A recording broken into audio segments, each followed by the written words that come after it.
Welcome in, traveler. Get ready to level up in fantasy football.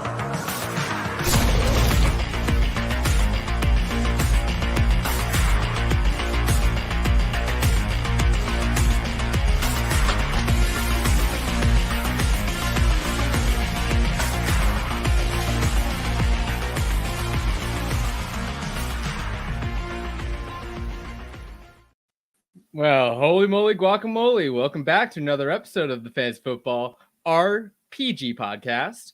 I am so happy to be with you all once again. We had a little week off there. Couldn't get the schedules right, unfortunately. Mike was in another country, even if you believe it or not. But we are all back. All the RPG boys. We got Mike here. We got Eric. We got Evan. And we got a special guest here today, Matt Hicks at the FF_Educator. Hi, Matt. Hey, guys. How's it going? Glad to be here. Glad to have you. I am doing well. We were talking a little pre-show about how sleepy some of us might be from a pretty hard work week already, but ready to talk some football, man. Ready to get into it. We are doing some 2024 rookie previews later, and really happy to have you on, considering your credentials as the rookie big board guy. Do you want to go into a little bit of that? What show you're pumping out right now? What kind of content you got? Yeah, absolutely. So basically what I'm doing here is looking at the rookie class 365 days a year, helping folks get ahead of their league mates on that. So really focusing on the college game. And over the years here, I've built out kind of a process to identify some of the best rookie value that you could get. So I'm excited. The 2024 class, guys, we got a really good one coming up. And we're at the point of the season, right, where you might be starting to think about, am I selling my picks? Am I buying my picks? And you want to be educated about what the right value is. So hopefully we're going to help you out with that here tonight. Yeah, I hope so. I mean, I definitely trust in Mike. Evan, I think we'll all have some pretty good picks. Eric and I think we're a little bit on the sleepier side of knowing these 2024 guys, but we're going to try our best. We're going to participate. But yeah, before we get into all of that, we like to just start out with a nice, easy, open question to kind of get the juices flowing, get us all warmed up. And Mike picked a great one this time. Mike, do you want to shout it out? Do you want to lead this one? Yeah, sure. So describe your perfect sized sandwich. So given that, Corey, you've had enough time to think about it, I'd love for you to lead us off and then throw it over to Eric, because I think he has a lot of thoughts on this.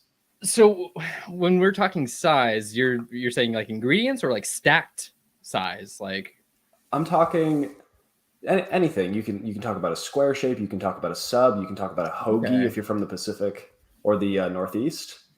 But I do like a good hoagie actually, but no, I think I usually get down on my like go-to sandwich is a pastrami with some pickles and some spicy mustard, and just like easy, simple. That's a good meat for me. I'm a mustard fiend, so I get down on that yellow stuff. It has to be spicy though. Has to be that spicy stuff. No, who's reasonable. next? I think Eric. So let's say that you're having that sandwich. How big does it need to be? The bigger the sandwich, with double the meat, the better. I'm a big fan of all meat sandwiches. Just put more meat on there, and I want it all inside my mouth. Absolutely love it. Okay. And the best sandwich that exists would be a good old Chicago Italian beef. Give me some Portillo's with some hot peppers. Count me in. I'm gonna have to cut out when you said give me all the meat. Yep, Evan. How big's your perfect sandwich? I'm going to go with the whole-sized Havana Bold at Publix, a nice good pub sub here. Love a pub sub. Look, I'm a huge fan of pub subs. Ever since moving over here to Nashville, it's been an absolute staple in my diet, and I feel like you can't go wrong. Cool. Matt, when we talk about rookies, we're talking about cutoffs for size. We want to have a couple of credentials for them to meet. What is your sandwich size, and what's really your minimum cutoff before you put him as an outlier? I just got to double down on what Evan said, man. Like, born and raised in New England, when I moved down to Tennessee and found out about a pub sub, it was just life-changing. So if you don't know what a pub sub is, you got to go. You got to get the buffalo chicken. Yes. Buffalo chicken tenders pub sub. Oh, you can't beat it. I had that for dinner terrible last night. Never knowing. I've never heard that word. I've never heard pub sub. I have you no been idea to what a Publix before? No, we don't have them here. I'm up in Seattle. Then move. It's kind of I think a regional Southeast. Yeah, I can't get it anymore. We got him down here in Florida. Heartbreaking. Buffalo chicken though on a sandwich. Yeah, you're talking the language. Okay. Buffalo chicken tenders. Yeah, chop them up. Ooh. Okay. I get you. So Mike, what about you? What's your Dynasty 101 sandwich? So I think if you're going to Subway, I'm going to talk nationwide. Subway is the sponsor of this podcast if they don't know it yet. The 6-inch is too small and the 12-inch is too big. I propose that we should make a 8.5-inch sandwich where it's the same thing that it already is. You can get whatever you want on there. We're talking meatball marinaras. We're talking Italian BLTs. We're talking BLTs. We're talking anything that you could want. 8.5 inches. That's the right amount of sandwich. Isn't that what Jimmy John's does? I was going to say the 8-inch at Jimmy John's is like a nice amount. You get one of those cookies with it. Sounds like we figured out what the perfect sandwich is. And you get that extra 29 cents for that 30-inch root beer, Jimmy John's, best chain. Jimmy John's is definitely the best chain. Jimmy John's, if you want to dethrone Subway as the official sandwich of the FFRPG podcast. Look, real quick, I'm gonna make a play for Firehouse here personally. No. But, Jimmy John's greater than. Real quick around the horn. Jimmy John's, Jersey Mike's, or Firehouse? Jimmy John's. Jersey Mike. All right. Well, Jersey Mike's want to talk about football? It's good. It's not as good. Yeah, no, football time, definitely. We could make it a sandwich episode if you guys wanted to. We could just do that the rest of the show. Next time, yeah, sure. Okay, yeah, let's talk a little bit of football here. Like I sort of prefaced, we had a week off, so we're not going to do too much of like going backwards. We are a forward-thinking podcast, so we're just going to talk about what has happened recently. And I guess the thing that we can start off with is these RBs, guys, these RBs that are getting injured, and then these new guys coming in. We've had some signings, some James Robinson, if you guys are interested in that, going to Green Bay. We got some Myles Gaskin to the LA Rams. Hearing some rumblings about Lombardi Lenny in shape and ready to sign with the Buffalo Bills is what I saw is looking likely. So I guess when we talk about these guys for a fantasy perspective, who's interesting? Anyone? Kyron Williams, to me, it sounds like he's going to miss at least one game. Zach Evans is the only other guy there because I think Ronnie Rivers is also injured. And so they sign Myles Gaskin, who's had some games. Don't know if he can step into a Kyron role, but he sort of piques my interest a bit with the landscape for the waivers not being like very super abundant. But what do you guys think? We'll just go around the horn here. Start with Mike. What do you think about these RBs? Yeah, so if they weren't on an NFL roster before today, they shouldn't be on your fantasy roster for this weekend. We love the plug and play idea of running backs. I don't think any of them are plug and play for fantasy this week, so I'm avoiding all of them. If anybody disagrees, I'd love to hear from it. The one that I would like be a little interested if Leonard Fournette does sign with the Bills, I'm like, perspective ad. Like I probably wouldn't start him, but I'd be like, let's get him on the team. Let's see what happens. What about you guys? Anyone else? Eric, Evan, Matt? I think the only one that I would personally care about is if Lenny went to the Rams, only just because I think there might be some touches there for him. That would be the only one I would somewhat care about. I certainly wouldn't be starting him this week. Rip Cam Akers, where this would be a nice little spot for him to bounce back if he was in the Minnesota Vikings. If he was still on the Rams, yeah. They hate that guy there. they do not want him, obviously. But okay, yeah. Any other these running backs are interesting to anyone? I would just say like story adjacent. I'm excited for Zach Evans. He was a late round pick, but he is a guy who is a pretty, flashed some pretty explosive skill set at times at the college level and was a 5-star recruit. So he's got the athletic profile and background. So I'm more interested in him than Myles Gaskin. We'll see if he can put it together here. That'd be cool to see. I liked Zach Evans pre-draft. So it'd be interesting to see if he can carve out a role here. And then I like how I'm sure there's other news, but we do have a rookie mock draft to get to. So I imagine that's going to take most of the time, but I like that the only other news item that Mike put on the list was Julio Jones to the Eagles, which is just, Evan, you're the Eagles fan here. How you feel having some Julio Jones on your squad, man? A future Hall of Famer as the fifth option, probably. Why not? In that offense. Why not? Yeah. Am I wanting him for fantasy? Absolutely not. Am I spending any fab on him? If you spend more than 1% of your fab on Julio Jones, you deserve a dunce hat. Yeah. I mean, so if you have an empty spot and you can get him for $0, is that where you're like, yeah, scoop me some Julio? Still too much. Roster clogger Julio. Eric, do you dissent? Do you have a dissenting opinion? I do not dissent, but I think we are missing the real question here, which is it Julio Jones or Julio Jones? Moving on to the meat of the episode, which haha, punny, because we talked about sandwiches and meat before. Do you guys get it? Moving on to the meat, we're getting to a little bit of a rookie mock draft, guys. Yeah, you heard that right. 2024 is now. Apparently, we're gonna go ahead and go through the 2024 rookies in a mock draft style situation. And like I was sort of telling the guys pre-show, I feel very good about the top 12 to 14 picks or so, and then we'll see. I might have to throw some darts at the board and see what happens. But we are going to go in what order, Mike? What do you think for order here? So I wanted to open this up to Matt Hicks, given that he's the professional around here. Do you want to go first, or do you want to go fourth, and then we'll just go the opposite direction? Are you drafting, Corey? You feel ready? Yeah, I'll throw some names at the board. Sweet. I think that we might be able to get the 101, the correct 101, without me. So okay. I think the 104 I could give more helpful insights. Okay. So then we'll start over at Eric and then work Eric this way? Yeah, you got it. And then work our way around. However, Matt can be the 104. What does work your way around mean here? We'll go because Eric, this is a completely different order for everybody. Eric, the screen's mirrored. Eric, me, Corey, Matt, Evan, and it goes in a circle until we get to 24 or run out of time.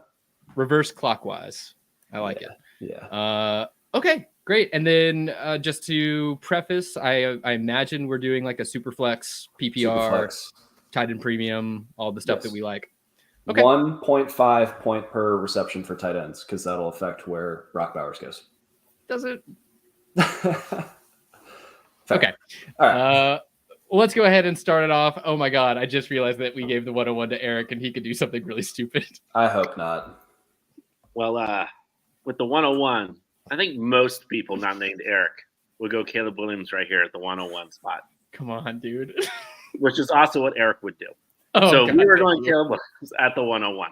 There's no other choice. I mean, obviously he's a generational talent. He looked, even with his bad game last week, I don't care. He's going to be great. There shouldn't be, even if you have literally Patrick Mahomes, Josh Allen, and Trevor Lawrence, you should draft Caleb Williams at 1.01 or trade it. So he's your 1.01. God, yeah. If you have the 1.01 and you have those three QBs, what happens? I guess you could trade for it, but just no one else on the roster. Yeah. No, I agree. I think we probably all agree. He is special. You want that guy. If you are not contending, you want that 101 and you want some Caleb. Yeah. Is it my turn? It is your turn, sir. All right. At the 102, you guys know how like super flex quarterbacks are gold? Yeah. I don't care. I'm taking Marvin Harrison Jr. He's a surefire pick. Imagine if a Hall of Fame wide receiver had a kid who was taller, faster, and already a more polished route runner than he was. That would be cool, right? I could imagine it. Yeah. Marvin Harrison Jr., 102. We can keep it rolling. This is easy.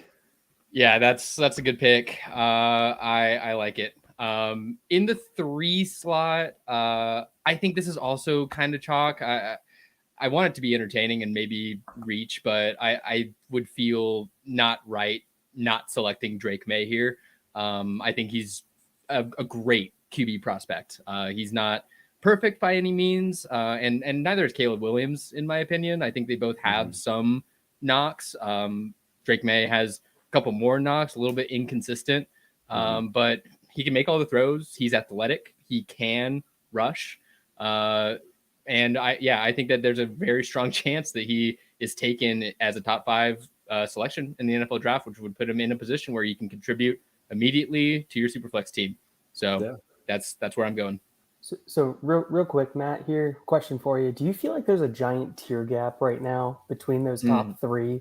That's and why then I'm going here. into the rest Close. of it? I think it's top two. No, close. Yes. It's here. It's the 104. There's another player in this. Well, I should point out, like, Caleb Williams is kind of like, he's the pick at 101, but then really, there's a tier break after 4 for me. So it's Brock Bowers. Brock Bowers for me needs to be in this top tier of guys, especially if you're putting a premium on it, like we did, I believe, in this mock draft. But quite frankly, even without a premium, I have Brock Bowers slightly above Drake May in the rookie big board rankings right now. Now, you look at Bowers, obviously we have the injury at play, but it looks like that's not going to affect the pre-draft process. It looks like it's about a 6-week timeline here. And if I had to guess, he's not going to rush back for the SEC championship. I mean, he's already got 2 rings. I think he's probably all right with heading on to the NFL bag. But you look at Brock Bowers, excellent pass catcher. He's a great route runner. He works well with the ball in his hands after the catch, but he is a two-way tight end. He can block. He can put his hand in the ground. So I think NFL teams are going to value him as a top 15, top 12 NFL draft selection. He's going to get that draft capital, and he is going to be somebody who plugs right into your lineup. So I'm going to say this a million times. Brock Bowers is not Kyle Pitts. Don't let Kyle Pitts scare you from Brock Bowers. They're different people. They're different players. Well, I mean, even with Kyle Pitts, he gave you that one good rookie season, right? If Bowers could just do that and then be good after that, then great. Do you listen? Atlanta's probably not going to draft Brock Bowers. Probably not. Probably. That would be so funny. That would be hilarious. But I do think after 104, this is where things break open. So I think Evan's got the toughest pick of the draft, honestly. He's a smart guy. Yeah, no, I 100% agree. I was trying to see if you were going to say that top 3 and then leave Brock out of it, or where exactly you were at on Brock. I very much like him. I totally agree. I think he should be the 104. And for this one, being 105 here, I think I'm going to go a little off script for some people. And I'm going to go with Malik Neighbors here. Okay. So I really like what Malik's been doing, especially these past games. That offense at LSU is fantastic this year. Their defense is god-awful. But regardless, they're scoring a lot of points. They're putting up a lot of yards. They're distributing the ball. He's looking like everything we wanted Kayshon Boutte to be at LSU last year, that he just wasn't. I think he's a very polished player coming out. I think he's going to be able to rack up some yak yards at the next level, which is going to allow for quicker screens, be able to get the ball in space to him and get him upfield. So, Evan, I love the Boutte comparison real quick. Like, everybody was all hot and bothered by him 2 years ago. It didn't pan out. And then just saying, like, quell the doubters. It's going to be okay. My way too early 2024 rookie rankings are coming out tomorrow. Little self-plug real quick. All that I wrote for Neighbors was, this is who we thought Boutte was supposed to be. So I love that was brought up, because my question I had when I wrote all these guys out was, do we have any fear of like a Boutte sequel thing happening here? And from my analysis, I kind of agree with you guys that that's not the case, but I like that came up naturally in the conversation. Okay. Much different players. Malik Neighbors much better at separation, much better handwork. And Evan, it's not off. I think you said it off the top, like you're not sure if it's consensus. Like, Neighbors is 6 right now on my rankings overall. So nice. I love the value there. All right. Trucking ahead with Eric's second pick here. All right. I was wondering if it was a little too early to go off script a little bit, but this guy's too good and he's just staring me in the face. I'm going to have to go with Rocket Sanders. Probably the best running back off the board. 225-pound frame. He runs angry. I really like what I've seen from him so far. And he's probably one of the only running backs I really know coming up that's not a Michigan player, being a Michigan fan, and they're not worthy of being this high. So I would think he would be a 3-down guy, or could be a 3-down guy in the NFL system. And I would feel pretty good about him being the top running back in this class, and getting him at 1.06 is probably pretty good for a running back at this point. Okay. Everyone hold. Who wants to do it first? Mike, you raise your hand. You can go first. Do not pick a running back at 106 next year for the love of God. There's so many quarterbacks that are going to go in the first round. There's so many wide receivers that are going to go in the first round. There's so many talented players at every positional value that has a long lifespan, that has a better hit rate. If Rocket Sanders goes in the first round, I'll eat crow. All right. If he goes in the first round, pick him, go with it, rock with it. I think the NFL is getting smarter. I think dynasty managers are getting smarter. Like, let's use our first round picks on receivers and quarterbacks and tight ends and players that if they hit, they're going to hit for your roster for a long time. Does anybody want to build on that? Yeah, my first running back on my top 15 is at 14. So I'm completely out as of right now. I need to see draft capital. There's just way too many guys that each one of them does a little bit of something, but they don't do everything. And I'm very much concerned about that. I think it's going to pigeonhole them. I think it's going to limit their draft capital. I know, Mike, we've already talked about Braylon Allen as well. Like, so many of the running backs I feel like just aren't complete products, aren't the elite athlete along with the production profile. So for that, I'm just pushing them down the board, along with the fact that we see what the NFL is doing to running backs right now. Eric, I'm so sorry that we're just bullying you right now, but Matt, do you want to pile on?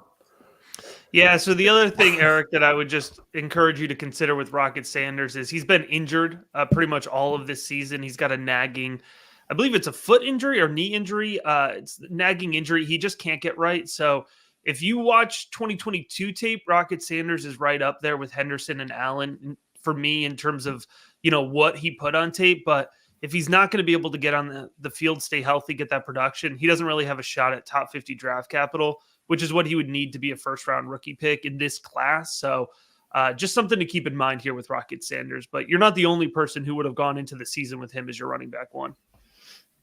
Yeah, I mean, I pretty much agree with all of you guys. I think just sort of, pseudo devil's advocate here. I do see the, the desire to take whoever is the top running back in your rookie draft, just because, those guys are scarce that can be a running back that is utilized heavily on their team. Those are getting fewer and fewer.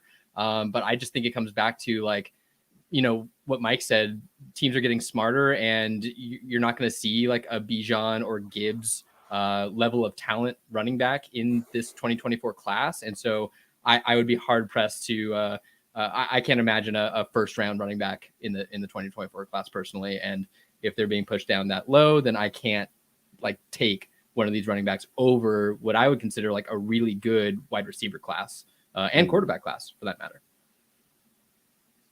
Cool. So let's keep it rolling.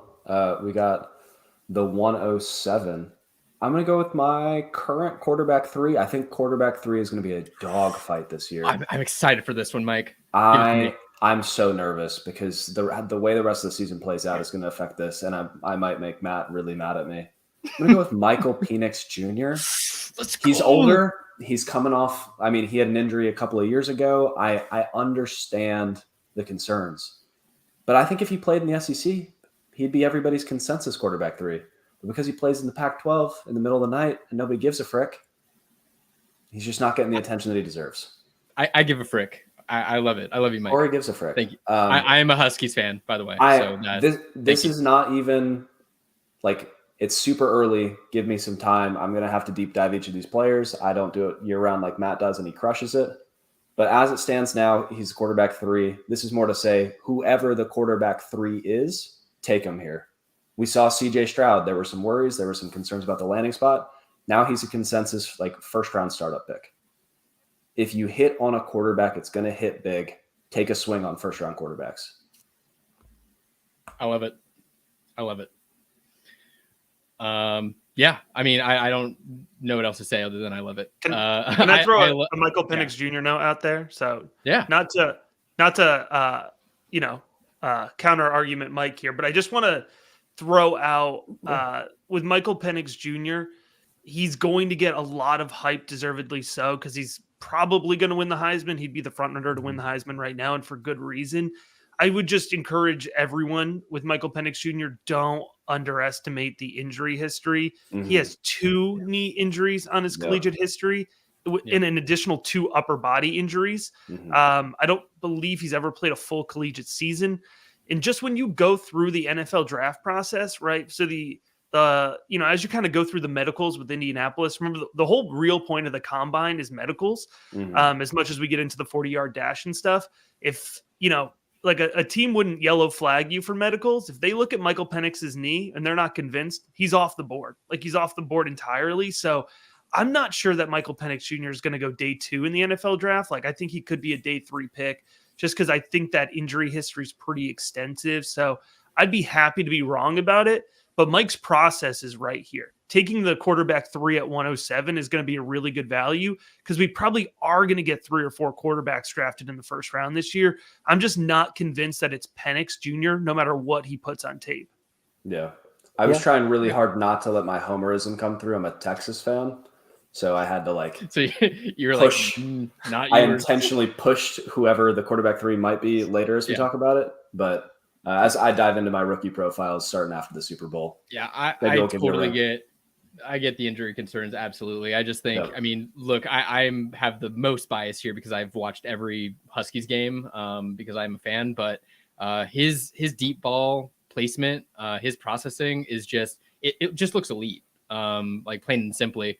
And injury concern. I am the believer in modern medicine and modern science, and I hope that he will be fine. But those concerns are all valid, definitely. Let's also point out how many years he's had in college already. Yeah, I mean, 6, right? He's in his 6th year. Yeah. So you would expect anybody that's in their 6th year of college to be able to process and understand what college defenses are doing, be able to read them a little bit better than other younger players in the league as well. And the fact that he's going to be 24, if I remember correctly here, when he gets into the league, I mean, that takes away his window. We've seen older quarterbacks succeed, but it's just at a lesser clip, in my opinion. That settles it. I'm flipping 2 quarterbacks in my article tomorrow. I'm going to edit it now. Okay. Well, that was good. Okay, so I am up now, and I like that Eric took the running back because that leaves this guy open for me to take. I'm going to take Egbuka. I think he's awesome. I think he is super, super explosive. He's been a bit banged up, but I think he's a gamer. Kind of reminds me of like a Debo-esque player. He makes plays. He doesn't do it as flashy as Debo, but he makes it up with like these chunky plays. They can use him in jet sweeps. I think he's electric. I think he's my wide receiver too, personally. But yeah, I really like some Egbuka. I don't know if you guys disagree, but that would be my pick here. Yeah, I'm perfectly fine with that, Corey. Honestly, I like the value at 108. I mean, it's a playoff team at that point. So yeah, I definitely like being able to solidify that. I don't think he's going to be a 1A in the NFL. I very much think he's going to be a 1B or a very solid 2. I agree. Personally, opinion there. But I think he can thrive in that role, much like Devonta Smith thrives as a number 2 in that offense. Yeah. I'm not comping him to Devonta Smith by any means. No, I get what you're saying, though. Yeah, very effective, too. But he's thick. Okay. Yeah, he's a thick boy. Okay, taking it to Matt next. There's 2 wide receivers that I would desperately love to take right here, but I got to go with my QB3 since I, trashed Mike's QB3. I got to go ahead and take mine, which is not the Texas quarterback. It's JJ McCarthy out of Michigan. I'm a big fan of JJ McCarthy. I've been driving the JJ train. If you look at his mechanical foundation, easily one of the best in the class, if not the best in the class. Actually, yeah, mechanical foundation in the pocket. JJ's got the best mechanics in the class. He's got good arm talent. He's got good accuracy. He throws very accurate on the run, which I think is a really underrated trait. And he's sneaky mobile as well. He will be easily a top 20 pick. It would not shock me if he's a top 10 pick. He's not the sexiest player because of the Michigan offense, but he does everything he's asked to do in that Michigan offense. And I know that NFL front offices are going to appreciate JJ McCarthy. So he's pretty solidly my QB3 right now. I'm very excited about this one because I think we talked a couple weeks ago about McCarthy, and I think Evan and Mike were pretty down on him. So I want to hear what you guys have to Evan, say. you want to go first? Do you want me to go first? Or? Can I go? Go ahead, Mike. Oh my Okay, gosh. so Eric, you're not allowed to speak. You Yeah. wait. I think McCarthy this season, I was very down on him. I didn't think that he was going to take the step forward. Didn't think that he was going to run an offense effectively. He does have more mobility than I gave him credit for, and he has been running the offense the way that it's supposed to. However, he's playing in an offense that is absolutely loaded with talent around him, and I think that he could possibly get the Alabama quarterback treatment from 10 years ago, where it's a dude, he ran the offense effectively. Maybe he gets second-round draft capital. Maybe he gets late first, and he ends up like in a Mac Jones role. He's not the same player as Mac Jones, but like that's what they're expecting. They want somebody that is going to run the system the way it's supposed to run. I don't see him moving from 1 to 2 to 3 effectively. I see him finding one is open, hitting them perfectly. And that's great if one is open, but one's not always open in the NFL. I need him to move 1 to 2 to 3, and I haven't seen that on a consistent basis. But that's my qualms with him now. I haven't completely deep dove him yet, but initial thoughts. Evan, what you got? I think, honestly, I haven't watched as much Michigan as I probably should have at this point, but I will say I have watched some, mainly first half Michigan, just because game usually gets out of hand. But I don't know. I guess I'm leaving some bias from last year and being so down on him going into this season. And also the fact that I think that offensive line has multiple NFL players on that offensive line. The backfield is very good, and that's going to take a lot of pressure off of your quarterback when you can lean on a running game, when you can lean on an offensive line to be able to protect you and keep you clean. I will say after this, I'm going to go back and I'm going to look at a couple of all 22 film and see like how he looks and how he processes it, because if you like him, that's a good enough reason for me to go check the tape again. Are there 2 games you'd recommend, like one good one bad one, or is there a specific set of series that really changed your mind and moved him up for you? Well, I would say, one of the things that I would look at with JJ, right? Go back, watch the 2022 tape here, and I'll pull up kind of the ones that I have noted from my summer scouting report on him. So go back, watch that 2022 tape here. I've got Penn State highlighted here and TCU highlighted as 2 good games for JJ. One of the things that's really important, right? Then go watch some 2023 tape. One thing that's really crucial that I look for in all my prospects, but especially the quarterback position, you're going to look for growth and improvement over time, right? Because that shows coachability. And that's, it sounds like an intangible trait, but it's something that's very valuable to NFL front offices. And it's very valuable to quarterbacks because, a lot of what helps a quarterback succeed in the NFL for fantasy purposes is, are they going to fit into the scheme and can they get coached up to fit that? Like at the end of the day, we've seen many talented quarterbacks not work out because of that, right? So 2022, JJ McCarthy had never had an offseason as the starter, right? Because he was a true freshman. And then he was in a quarterback battle with Cade McNamara heading into the season. He wins it out, in week 3 of the season. Now this year he's got the full offseason as a starter. And that's where I think you see a big leap forward, especially in terms of, I'm thinking of the Indiana game this year. Was it the Rutgers game too? You can see JJ McCarthy working really well off script. So when you're talking about his decision-making and processing, yeah, the offense at times, the first read's open and JJ will go there, but watch when the pocket breaks down, his ability to improvise under pressure, to maintain good decision-making. He really protects the ball. He is not turnover prone. And that's something that I know is very valuable for NFL front offices as well. So the whole way that I'm going through the rookie big board process, the traits I've identified, I'm always thinking about what's that NFL translation? Like what's that endpoint?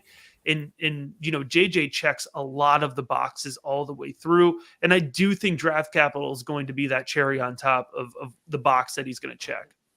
For sure. No, I appreciate your insight. And That was awesome. I guess I got to go back and check the tape now. So I'm excited. Appreciate it, Matt.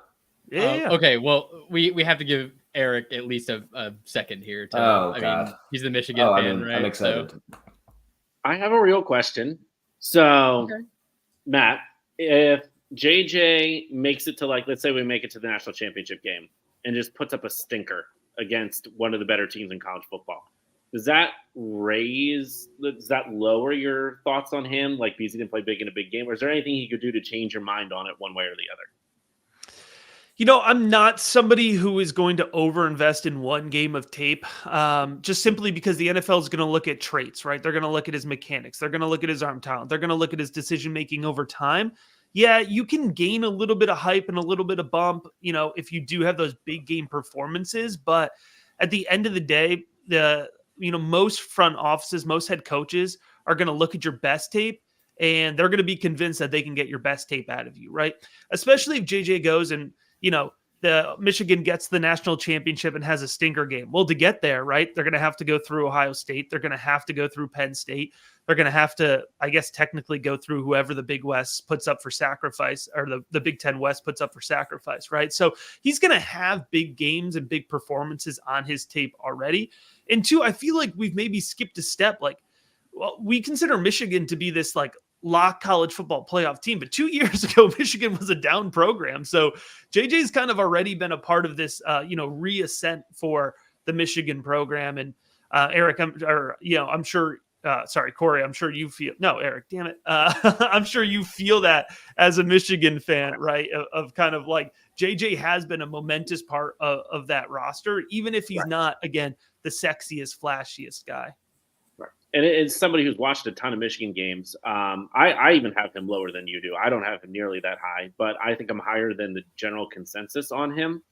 I also think being coached by Jim Harbaugh is a big boost for him. Somebody who's been in the NFL as a head coach, has been to a Super Bowl, has been to NFC Championship games, and he's being coached probably like an NFL quarterback by Jim Harbaugh. I think that's a big boost for him, and something that coaches could look very favorably upon when he does get drafted. Yeah, absolutely. And keep in mind, JJ McCarthy was a 5-star recruit. Like, this is a highly touted guy. So he's athletic. He has the coaching. Like, these pieces start to kind of fall into place. I agree. So JJ gets selected top 10 by the Vikings. JJ to JJ all day. That would be fun. That would be really fun. All right. Well, I just had to get that out because it sounded good to say. But let's go ahead and move along here. We got that was 9 solid minutes of JJ McCarthy content, by the way. So that was, thank you, Matt, for that. What nobody asked for, but what you got anyways. Actually, hey, man, yeah. The real play is that Matt Eberflus gets fired, Jim Harbaugh takes the job, and they take JJ McCarthy. Oh gosh. Oh my God. Okay, where were we? So anyway, Evan, who do you have at the Evan's 110? Yeah, at 110, I'm going to go with Keon Coleman. I think everybody saw the catch that he made this past week. Oh, yeah. Absolute contortionist catch, Yep. which is what we've learned to expect out of him. That was a him catch. Pretty much a lab-built athlete. Fantastic size, length, frame density. We're talking a guy that was the leading receiver at Michigan State last year. So you have all of that. Jaden Reed went 50th overall. He's better than Jaden Reed. So if you take that in correlation, I think 50 is probably about the latest that he goes. I still think he's a day one prospect, looking at all of his traits and everything that the NFL is going to absolutely love about him. Okay. Yeah, I mean that catch, if that is the personification of who he is, then yeah, because that was like OBJ,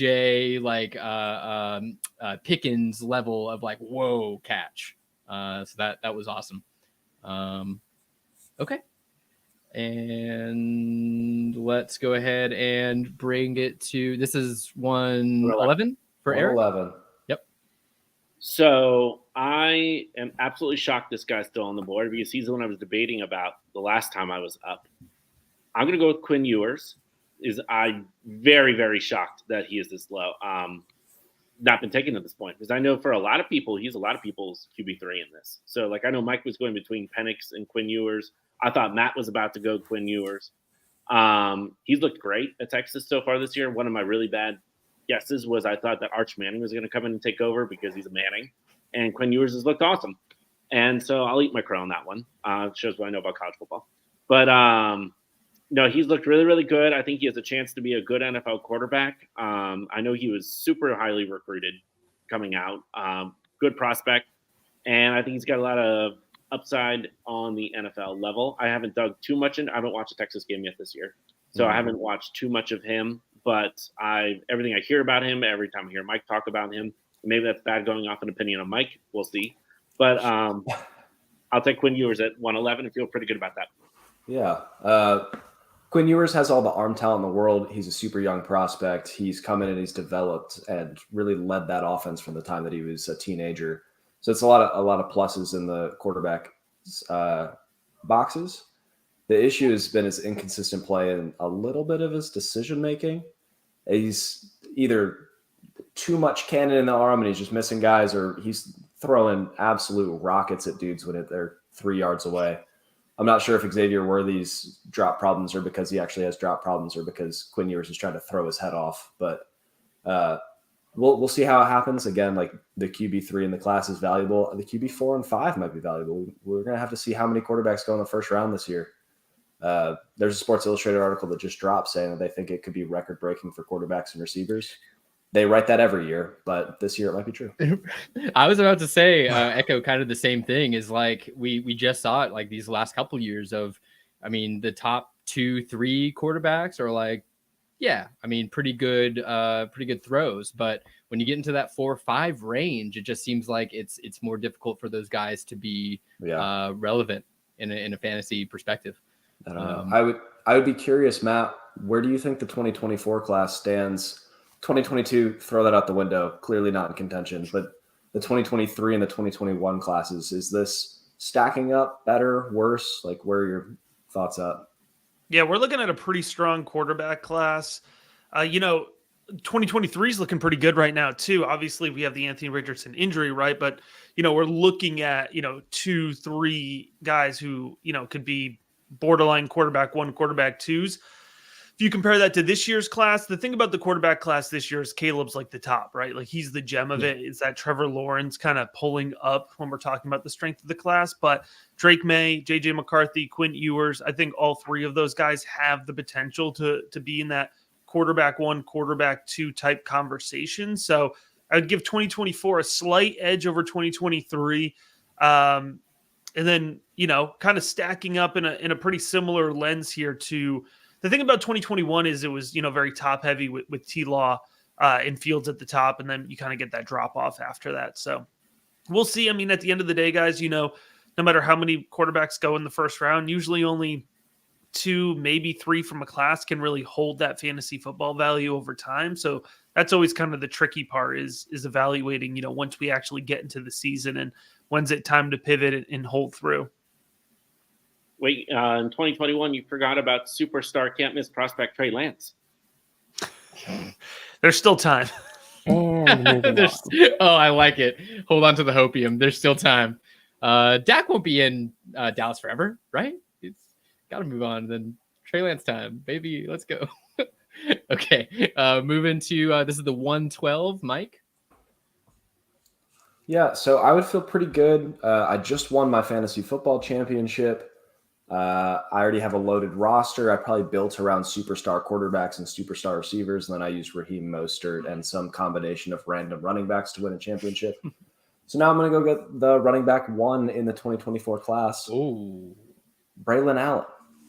We talk about him missing the top end speed. I don't give a flying frick. Cash me outside.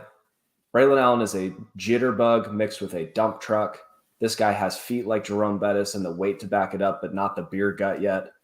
I am enthused with what Braylon Allen can do at the next level. I think he's going to get all of the goal line touches. I think that he's going to turn 5-yard plays into 15-yard plays. He's never going to break off the 99-yard run. He's going to break off a lot of 35 to 40s. So I'm excited about Braylon Allen at the 112. Give him a go. If there's not another receiver that goes in the first round, I'm easily taking Allen. If there are receivers to go in the first round and Braylon Allen gets top 50 draft capital, that's when tough decisions happen. So I'm all in. Yeah, he's a specimen. That's for sure. Definitely. I mean, the most physical running back in this class by a good margin. So I'm excited to see where he ends up. Definitely. Anyone hate on the pick? Everyone like it? Yeah, cool. we'll keep trucking here. Well, first let's recap here. We just got through one full round, so I'll just kind of quickly review here. We had, starting with the 101, we had Caleb Williams, Marvin Harrison, Drake May, Brock Bowers, Malik Neighbors, Rocket Sanders, Michael Penix, Egbuka, then JJ McCarthy, then Keon Coleman, Quinn Ewers, and Braylon Allen to round out that first round. And I'm going to take us into the 201 with a pick that I'm very, very excited to make because it's a little homery, but I still think it's a pretty good selection here at the 201. I'm gonna go ahead and take my boy Rome. I love this dude. I know that some knocks on him. I mean, not a super polished route runner. Maybe his size speed doesn't translate, but I don't care. I heard the same thing about DK Metcalf, and look where we're at. So I just think that he is a game-breaking type of wide receiver. I think he will be able to translate that to an NFL field. What else? I mean, I know that like he's a fourth year like guy. He didn't come out last year. I still don't care. He looks fantastic. Every time he gets that ball placement, he just looks really, really special. Run after the catch, special grabs. Yeah. What more can I say about my man Rome? I'll be happy to take him here at the 201. What do you guys think? No feedback. Good pick. Awesome. All right. Trucking along here then. 202, Matt. All right. I like that you took Adunze because that left it open for me to take my guy here. Oh, no. The wide receiver I'll be trying to get near 100% exposure to, especially if he falls to the second round in this upcoming draft cycle, is Oregon wide receiver Troy Franklin. So back at you, Corey, there with the Pac-12 guy. Okay. I love Franklin, man. He was kind of the guy I identified through summer scouting this offseason. 6'3". He's nearing $180 now. I love his ability to separate. He works really well along the boundary, and he's really comfortable working in space. If you're working 6'3", 180, you have to be able to separate, and Franklin separates at all three levels of the field. He's got great release off the line of scrimmage, really excellent ball tracking ability, wins in the deep third of the field. I think he's going to be a first-round draft pick. I think he's going to sneak into the 20s there in the back end of the first round, which could just be fantasy gold, right? Because sometimes when you get those wide receivers that go back into the first round, then they land in some of those offenses that, could really provide them with some volume early on. So frankly, he's not going to go to the NFL and be an X receiver. But we talked about how Devonta Smith is a really good wide receiver too. I see a little Devonta Smith in Troy Franklin's game. You put him as a flanker receiver with a good quarterback. We're talking about a borderline wide receiver one for dynasty purposes here. So I actually did a fair amount of research on Franklin just because, Huskies fan, I have to learn about the Ducks and what they got going on. And the note I had on him, and I want you guys to flame me on this if it is flame worthy, but I put very skinny CeeDee Lamb ? No, I support it. It's a comparable comp, but I mean, CeeDee Lamb is, CeeDee Lamb. He was crushing it. I'd maybe like CeeDee Lamb on like hit with a mini mushroom, like just a little smaller. Yeah. Matt's twitching down there. You got thoughts? No, the only reason, first, I like CeeDee Lamb was my wide receiver one in that class. So if you're even going to comp in the CeeDee Lamb territory, that's cool with me. I would just, the distinction I would make there is even at the college level, CeeDee was always better from the slot. And I just think Franklin gives you that versatility where he doesn't have to play in the slot at the next level. And that just gives him a little bit more value to an NFL offense. So I won't ever argue with a Lamb comparison, but the other thing too is I feel like at the college level, Lamb did it a lot after the catch, where Franklin's doing a lot of his work before the catch, which is something I really like in a prospect. I don't like when wide receivers have to rely on yards after the catch because it's not a translatable trait for fantasy purposes. So those are the two distinctions, but it's being kind of nitpicky. Hey, I'm no offense at all because I don't really know what I'm doing. I watch some highlights and I'm like, I think I've seen something like this before. Yeah. Okay, Great. Well, that was Troy Franklin at the 202, taking it to the 203, Evan. Yeah, well, considering that I was planning on taking Rome or Troy, Ooh, let's go, Matt. Makes it Got pretty him. interesting here. Just getting the double snipe. So I'm going to go with the guy that I think can provide the most value here in Bo Nix. I think Bo Nix is a quarterback that will probably go in the second round. I don't think he's a first-round quarterback. I think he's going to go in the second round to some team that's going to get pushed out of that first-round quarterback that still wants a quarterback. You look at what he's doing in Oregon, I get it. That offense is tailor-made for him being able to do the things that he does best. So that does leave me a little pause for concern. But I feel like Matt talked about it earlier. You're looking for a quarterback that's improved each of the last couple of years. And I feel like we've seen that out of Bo from every single year, 2021 to 2022 to 2023. I mean, we're talking about a guy that has almost an 80% completion percentage this year. He's making smart decisions. He's using his legs. He's showing that he can run when he has to. He's not going to be a burner by any means, but he's able to get out of the pocket, extend plays. And that's what I'm looking for if I'm looking at a guy that's going to be a quarterback taken in the second round. I like it. I don't want to necessarily knock it, but I need to tell you the note that I had on my Bo Nix analysis, which was Will Levis 2 Electric Boogaloo ? Oh man. Will Levis would kill for Bo Nix's touchdown interception ratio. He'd also kill for his weapons, to be fair. Right. But Evan, I loved the pick when you said Bo Nix. I didn't love the pick when you said, I think he's going in the second round. How many second round quarterbacks have really panned out in the last couple of years? It's Jalen Hurts. And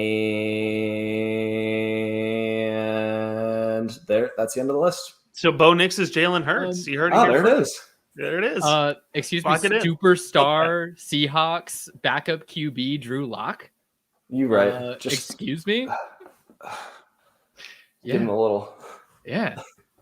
Anyway, moving down the list. I'm just being anymore. realistic here. Somebody's got to win the QB3 battle in this class. And you look on top of it, and frankly, I don't think it's going to be Hicks. It could be. But at the same time, I think we've both extended the thought that there's going to be 5 quarterbacks, maybe 6, that push into first-round consideration come draft time. So. Yeah. No, I love the Bo Nix shout out. I don't love the starting it with he's a second round pick because then I'm out. Like draft capital. But in the second round of a rookie draft, you're not getting a quarterback that went in the first round of the NFL draft. It's just not happening anymore. So just pick Xavier Worthy. Eric, it's your turn. Are we considering players that are eligible for this draft or that were guaranteed coming out this year? Eligible. Eric wants Here to it go comes. with Shador. Yes, he does. Here we go. Tipped his hand. So at this point, I mean, we're in the second round. Second round QB run always gets you. QB run. Man. High upside guy, probably low floor guy, Shador Sanders, right? So he's got the bloodline. He's got the hype this year. I'm pretty sure if a team's going to draft Shador, they probably have a plan to play him at some point because of just the name alone and the hype he's brought. So as the second round quarterback, that's probably going to get playing time at some point in a dynasty league. I'm pretty happy about that. And his highs could be really, really high. I feel like we're going to need to see a little more time to know if he's like a great prospect, which isn't why he's like way up there where a lot of people are saying. I don't see that. But a second round QB in a super flex league with a Sanders bloodline that has a chance to be really good, I think I'll take a shot on that. I love it if he comes out. Matt, if Shador Sanders declares today, is he a first-round draft pick? Yes, but he's not going to. So yeah. All right. I Well, don't know if he's going to or not, but kind of an amendment to that I was going to mention is like, say he does come out, like where you're not getting him in the second round, right? Like that's just he'd be a first-round pick, easily, right. But okay, we have 4 minutes left. Let's rapid fire one more wrap around. Just say a name.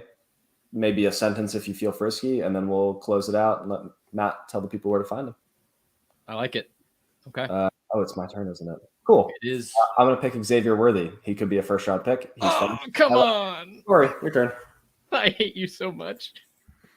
That was so lined up for me. I was just gonna expand on how he's Zay Flowers too, and I hit on Zay Flowers, and I wanted to hit on him as well, but you just sniped him from me, so now I have to pivot, and I'm gonna freaking tilt because okay, look, I'm gonna shoot my shot, and at this point, kind of early, middle, second round, I'm gonna go with a running back that's still on the board that I think could be RB1 still in this class. I'm gonna take Travion Henderson. Cool. Matt?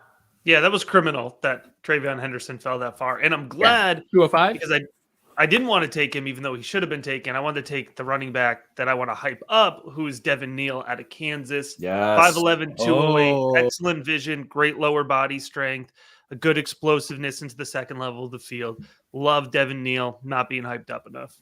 If you don't know Devin Neal, Google him, watch some highlights. Evan, it's your turn. Yeah, so I'm going to round this out with a tight end here and go with Jatavion Sanders. Let's go. Nice. Absolute freak athlete, number one athlete in his recruiting class. Could be a better version of a young Jonnu Smith. Ooh, I like that comp. Okay, Eric, TikTok. Oh, I thought that was where we were wrapped around to. Real quick. Oh, okay. No, you have one more pick. Yeah, you're the last I pick, have buddy. one more pick. Okay, I'm going to pick Here Will we go. Shipley because that was next on my list for That'll the work. website I'm on. I know nothing about Will Shipley, but he's there, so I'm taking him. I like him. Yeah, five-star recruit at Clemson, big name at Clemson. Shifty. Kind of does it all, but doesn't really do anything great. Cool. All right. Well, that brings us to the end. I mean, we got through almost 2 full rounds. Made it to the late middle second. But don't want to take up any more of Matt's very valuable time. But was very, very appreciative to have you here, Matt. Yeah, guys, I appreciate you having me on. It's a fun group here. So, and I appreciate the fact that we're thinking about the 2024 class already because it's going to be here sooner than we realize. Mm-hmm. Just real quick, talking about 24 here, the time to tear down your teams is earlier rather than later. If you know that you're not competing, get on the train early. Start getting those picks that you think are those fringe playoff teams, not the ones that look like locks for playoff teams. Yeah, and I want to shout out, just to build off of that, I want to shout out you, Evan, for the way that you conduct like blowing up your teams in Sleeper, how you will literally change the nicknames for like the asking price for draft picks of certain players. I've seen that been like since you've started doing it, it's been adopted like widespread in the RPG leagues. And I just think it's smart and it seems to work. And if you are looking like you want to rebuild, not a bad way to do it. So just want to give you a shout out there, but let's give it to Matt one more time. Matt, do you want to just tell the people where to find you, what you got going on your side of the world? Yeah, if you want to get in, on the rookie analysis, get ahead of your league mates, I'd point you towards the Rookie Big Board podcast, Rookie Big Board YouTube. If you want to head on over to patreon.com/Rookie Big Board, you can get in on the Rookie Big Board Discord, as well as access to my rookie rankings. I do already have 151 rookies ranked here for the 2024 class. And what's cool about my rankings is there's a value system, and you can compare that rookie value directly to both current dynasty players and Devy players in the 2025-2026 classes. So, if you want to sit here and say, what's the proper price to put on this player? I'm looking to rebuild. I'm looking to flip. What should I trade them for? You can kind of put that direct equivalent to somebody in the 2024 class. So again, that's over at patreon.com/Rookie Big Board. But it was a blast to be on here with you fellas. I appreciate the invite. Yeah, man. Anytime you want to come on, we'd be happy to have you. You're obviously a fountain of knowledge. So really cool to just hear all of your thoughts about this. I feel dumb for not checking out your stuff earlier, because it sounds like it would really have helped me in my earlier years of Dynasty Fantasy Football. But we'll be doing so going forward. But that's it from us, guys. Thank you for joining us for another episode. And I mean, if you haven't gotten any W in your life, get some W. It's an energy drink, and it's jitterless, and it's awesome. Mike, do you want to tell the people about W a little bit? No, I mean, Matt's got to go. But Matt, if you want an energy drink to replace your energy drinks, let us know. Use code FFRBG at checkout. Go get some W.GG. Use code FFRBG. and goodbye. See y'all.